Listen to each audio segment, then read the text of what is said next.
So, introduction to coding equipment. This is going to get a little crazy. This is why I'm videotaping it so you can pause. Let's start with the core. So this is a device, core device here. You would attach it to your robot, and usually in a central location. All right, and I'm going to try and zoom in. You can see it has analog 1 through 8, digital 1 through 12 plus an SP. No, I don't know what that means. All right, this is actually where it connects to the computer. I'll show you that in a second. It's a piece of VEX equipment. It has all sorts of stuff on the front. The far right there is where the battery goes and the on-off switch, which is one of the few things I can actually help people with when they can't get it to work. I say, is it on? And they laugh at me and say, of course it's on. And then they look at the switch and they go, oh, never mind. Stuff like that. So over here we have motors. They get jacked in there, 1 through 10. All right. So here is the Robot C window. I apologize for the poor quality. It'll have to do. You're going to be playing with this Robot C. You're not going to be playing with the core. You're not going to be playing with the interface I'm about to show you, but all of this has been done for you. You should see where it comes from, and you might have to change some things in here. So, all right, so we go into motors and sensor setup, the little button at the very top, and it opens the motors and sensor setup window. And you say, hey, in port 1 of the motors, put the flashlight. You say flashlight, and it's actually reversed, which I'll show you in a second. And then you say, put in port 2 a motor. Usually we have 2 motors, a left and a right motor, or front right, or whatever. And then on the bottom, a servo. What are all those things? Well, I'm about to show you. You also go through and set up the analog, which I just showed you on the core, and you put a line follower, a potentiometer, and a light sensor in. Sometimes you need more, sometimes you need less. And then under digital sensors, you put a limit switch, which is a touch switch, a bump switch, a quadratic enclosure, which takes up 2 ports, and ultrasonic, which takes up 2 ports. And then at the bottom, I have a little LED light, and go from there. So you set all this up. You come down here, you hit OK. No idea where my mouse, there it is. You hit OK, and it puts these up as what they call pragma statements. And they say, hey, we're telling you where all these ports are and what all of them are and what their names are.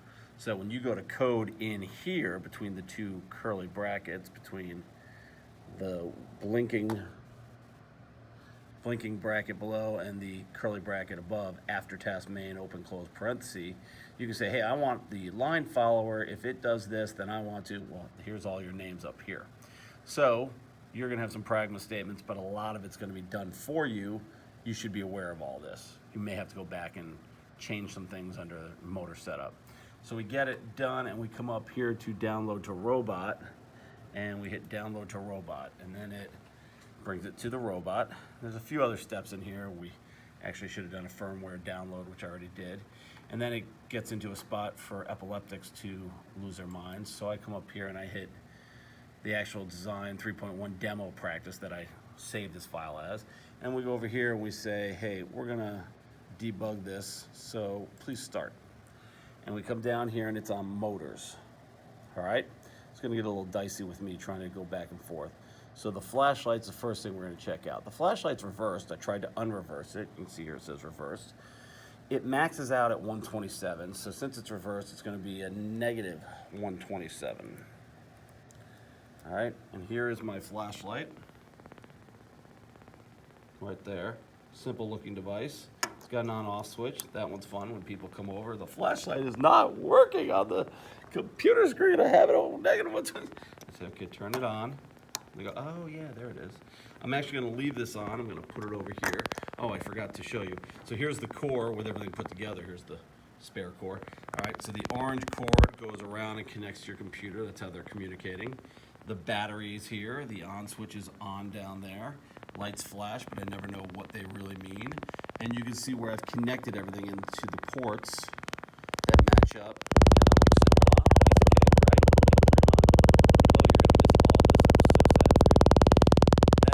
All connect in, and yeah, it's fun when you put this on your robot and try and make everything work. Very sad you didn't get a chance to do that, but that's okay. So now we're going to change motor to 127. We're going to see what happens here. Here's my motor. No, that's a servo. No, that's a motor. Well, let's check. Does it say motor? 2-wire motor. It's connected to a motor controller. That's this little thing right here. It's another one people always forget. So we plug it into that and then go there. Why do we need an extra motor controller? No idea. I know the future stuff won't. So we're going to turn on our motor, and again, we're going to use this weird 127 value. Where in the world does that come from? And the answer is I have no idea. I think it might have something to do with the number 128, but that's just a guess. So I put it on 127, hit enter, and now my motor is rotating. All right, that's the maximum speed. I can go at a lower speed. It's going slower. And the fun one, I can go at a negative speed. Let's make it even slower. Negative 20. May not even work. Now what happens is it goes the other direction, even slower. And the max is negative 127 in a negative direction. So all I'm doing right now is burning out my motor, so let's shut that off. Motor are probably the most important things you're going to use. They run cars and make wheels turn, and yeah, so that's absolutely critical. You understand the max, the min, the positive, the negative, what all that means. This, by the way, is just a little device I attached so you can actually see it turning. It'll be attached to something more substantial. This is a servo. I'm actually a big fan of the servo. It is not attached to a motor controller. It's jacked right into a port. And let's see what happens when I change this. Now, you're gonna have to trust that I'm hitting enter on the computer, so it's 127, and see what the servo does. All right, it moves to a set position and stays there. If I go back and hit negative 127, hit enter, what's gonna happen? Goes all the way to the negative position. If I go back and hit 0, goes back to what we call starting position. I used this to make a mechanical arm that picked up a bucket and dropped it somewhere else. So it picked it up and the servo shifted it to the right and it dropped it off. I don't know how many servos you're gonna deal with. You are gonna deal a lot with motors, servos, we'll see, all right? By the way, for those who are wondering what those gold screws are, that's how you attach motors. You can see those little gold openings, those little gold screws, attach those to anything, to whatever you need it to, all right? So that's our motors in our debugger windows. Now we come over here to sensors, and this is all the rest of them. They're local variables and global variables are not used yet. So let's go right through them. Line follower right now is at 2950. So here's our line follower. Weird looking little device. I think they call it a line tracker here if I'm not mistaken. Yep. And it's designed for, I'm gonna put my thumb over it. And you see what happens to the values. All right, so my thumb is over it. I'm gonna put it down and have it touch black. So now I can't see anything. That's the sensor. That's the sensor right there. And take it, have it touch black, and the value goes to that. Again, line follower. Now I'm gonna take it and I'm gonna have it touch white. So put it on white, and the value goes to that. So you can program something to follow a line. This is actually one that we almost always do in class, where you say just, if the value is over 1,000, do this. If it's under 1,000, do that, and it'll follow a line. It's a tricky little program. You need 3 of those line followers so that the middle is supposed to be tracking black and the left and right are supposed to be tracking something else, and then you get it all working, and the next day the light outside is different, and you gotta go from there. Potentiometer, which is a very popular one and unfortunately not used that much. Hidden in here somewhere. Okay, that's potentiometer. I have a little device attached to it. This one's a little dangerous. Not dangerous, but people can break it, so you don't want to pull too hard. So you spin it and it stops. It doesn't go forever. And you spin it the other way and it stops eventually. It doesn't go forever. People tend to jam it. So the potentiometer right now is at 0. That's all the way counterclockwise. And now when I spin it all the way clockwise till it's done, you can't see it. It maxes out at that number there.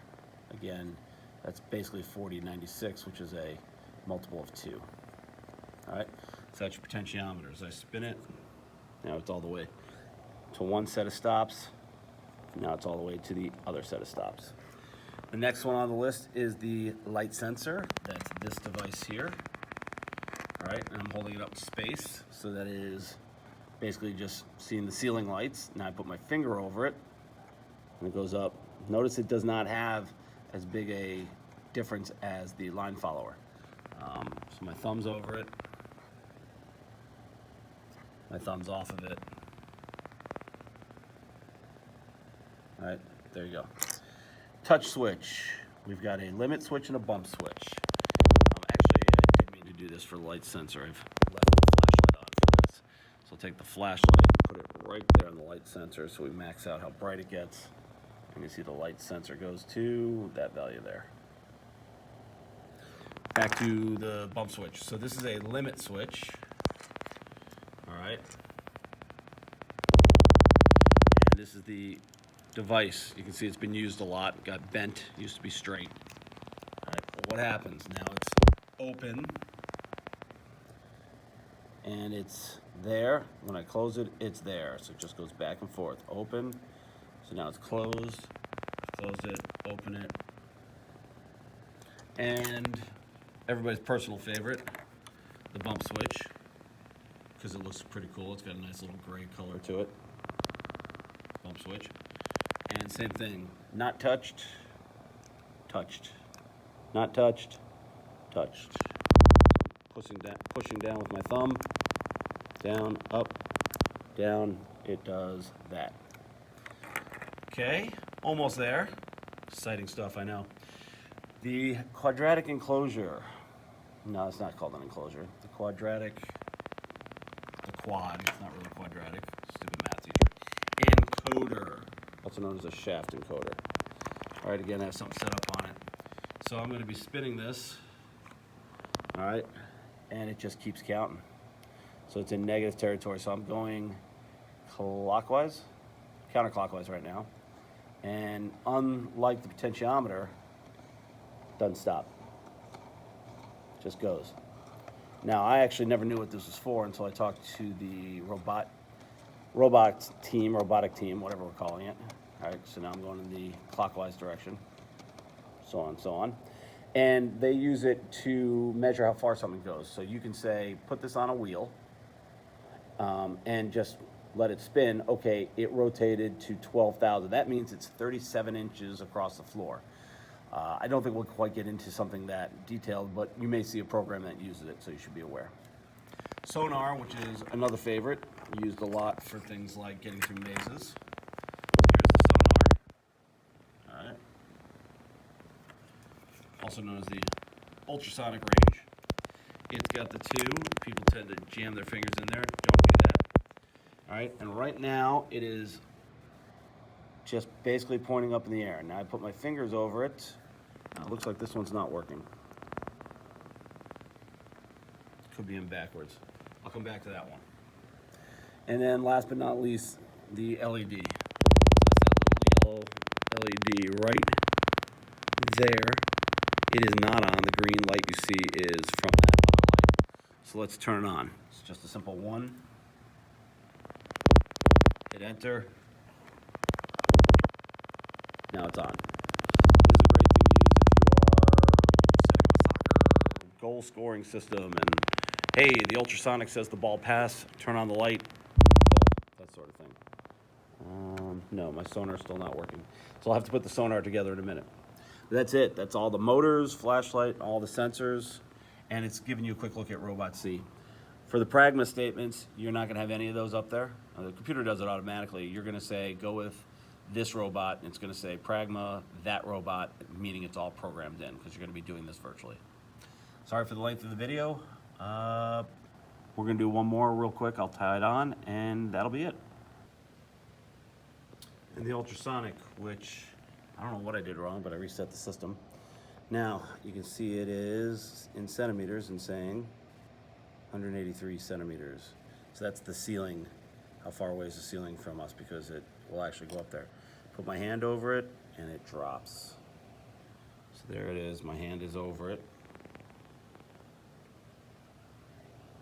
All right, lifting my hand up, further and further away, so it reads how close things are to it. It's pretty handy, gets used a lot. That's it. Write up all this stuff. Good luck.